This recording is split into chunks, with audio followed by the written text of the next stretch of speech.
बातचीत संपत सरल। भारत पाकिस्तान ने जब कई दिनों तक आपस में बातचीत नहीं की तो अमेरिका ने भारत से बातचीत की। अमेरिकी सलाह को आदेश मानकर भारत ने पाकिस्तान से बातचीत की कि हमें आपस में बातचीत करनी चाहिए। पाकिस्तान को डाउट हुआ, उसने तुरंत भारत की बातचीत को लेकर के अमेरिका से बातचीत करी कि साहब भारत से क्या बातचीत करें, उससे तो जब भी बातचीत करो वो बातचीत के अलावा कुछ करता ही नहीं। अमेरिका ने पाकिस्तान को बातचीत में समझाते हुए बातचीत की कि ये आप दोनों के आपस का मसला है, सो आप दोनों आपस में ही बातचीत करो। इसी प्रकार जब तीनों में बातचीत हो चुकी तो भारत पाकिस्तान ने बातचीत करी। पाकिस्तान ने बातचीत का विषय पूछा।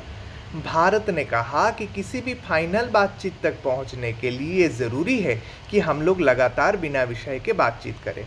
दोस्तों, बिना विषय के बातचीत के परिणाम ही कहिए कि पाकिस्तान बातचीत के बाद भी खून खराबा नहीं छोड़ता और भारत खून खराबे के बाद भी बातचीत। पाकिस्तान ने बातचीत में भारत से पूछा कि आप लोग बातचीत के लिए इस्लामाबाद आएंगे या हम लोग दिल्ली आए। भारत ने बातचीत में कहा कि देखिए, बातचीत में जल्दबाजी से ही नहीं है, पहले बातचीत से बातचीत का माहौल बना लेते हैं, फिर बातचीत से तय कर लेंगे कि कहाँ पर जाकर बातचीत करनी है।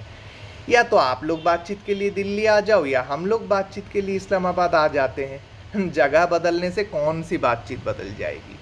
इसी तरह जब दोनों देशों में बातचीत का माहौल बन चुका तो भारत पाकिस्तान ने परस्पर बातचीत की। बातचीत सचिव स्तर की, मंत्री स्तर की, प्रधानमंत्री स्तर की हुई।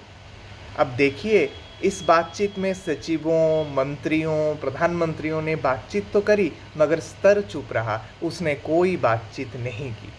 पाकिस्तान ने बातचीत में कहा कि हम लोग तो कश्मीर लेकर रहेंगे।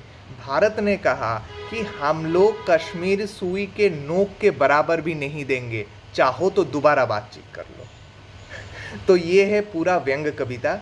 ये मशहूर राजस्थानी व्यंग कवि संपत सरल जी ने लिखी है। हो सकता है एक दो शब्द बदल गए हैं, एक दो लाइनें छूट गई है, मगर जो भावार्थ हैं, जो विषय हैं, वो मैंने आपके संदर्भ प्रस्तुत किया। और एक कविता कुछ साल पहले की है। हो सकता है उस समय सरकारें अलग थी, अभी की सरकारें अलग हैं, उनकी पॉलिसीज़ अलग हैं, और जिस तरीके से घटनाएं घट रही है उससे बातचीत करने का कोई मतलब नहीं बनता, डायरेक्ट अब कुछ करना है। तो चलिए, ये तो परराष्ट्र नीति, कूटनीति, राजनीति की बात है।